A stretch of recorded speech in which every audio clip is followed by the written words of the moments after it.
Hi friends, vegetable snacks అండి. ఇది పిల్లలు చాలా ఇష్టంగా తింటారు.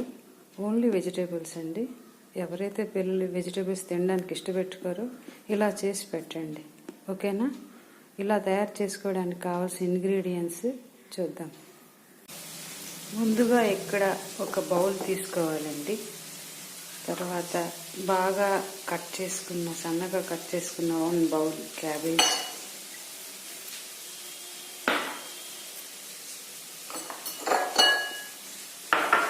క్యారెట్ అండి 1 బౌల్,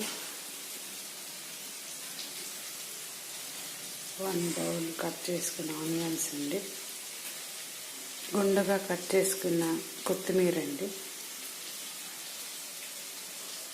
జింజర్ గార్లిక్ పేస్ట్,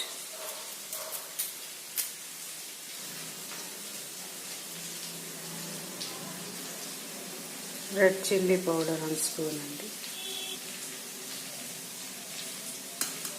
జీరా పౌడర్ అండి 1 స్పూన్,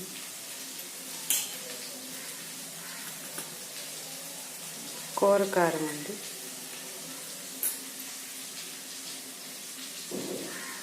ధనియా పౌడర్,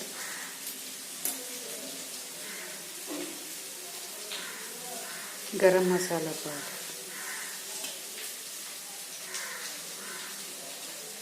కొంచెం పసుపు వేసుకున్నానండి, జీరా 1 స్పూన్ వేసుకోవాలండి. అలాగే డైజెషన్ ప్రాబ్లం ఉన్న వారికి కొంచెం అజ్వైన్, వామ్ అంటామండి. సాల్ట్ ఇప్పుడు వేయొద్దండి, చివరిలో వేద్దాం. ఇప్పుడు ఇలా వేసుకొని జస్ట్ ఇలా మిక్స్ చేసేసుకోవాలండి. అన్నీ ఇలా మిక్స్ చేసుకున్న తర్వాత 2 స్పూన్స్ బేసిన్ అండి,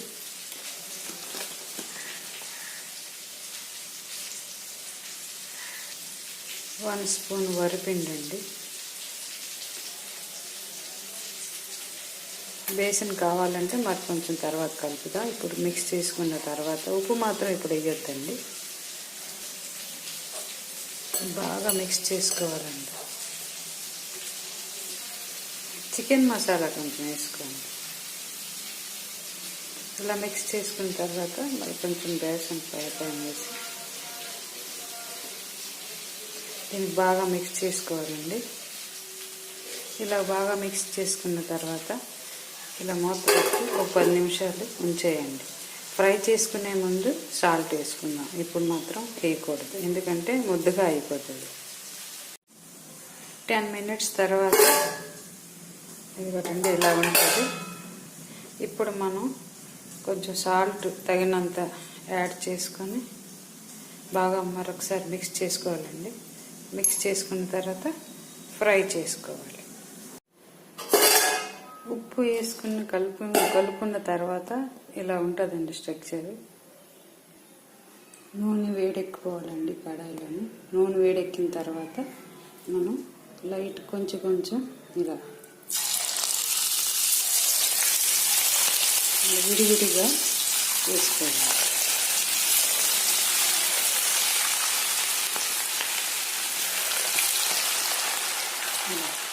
ముద్దగా వేసుకోకూడదు, విడివిడిగా వేసుకోవాలి. హైలో పెట్టొద్దండి, అలాగని సిమ్లో కూడా పెట్టకూడదు, మీడియంలో పెట్టుకోవాలి.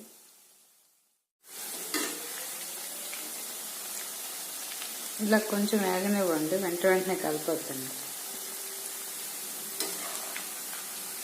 కాయగూరలు తినకపోయిన పిల్లలకి ఇలా చేసి పెడితే ఇష్టంగా తింటారండి.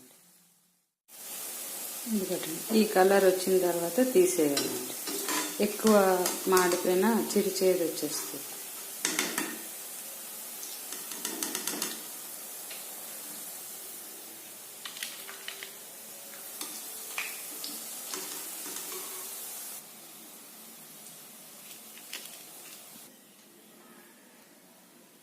చూసారా, క్రంచీగా ఉన్నది.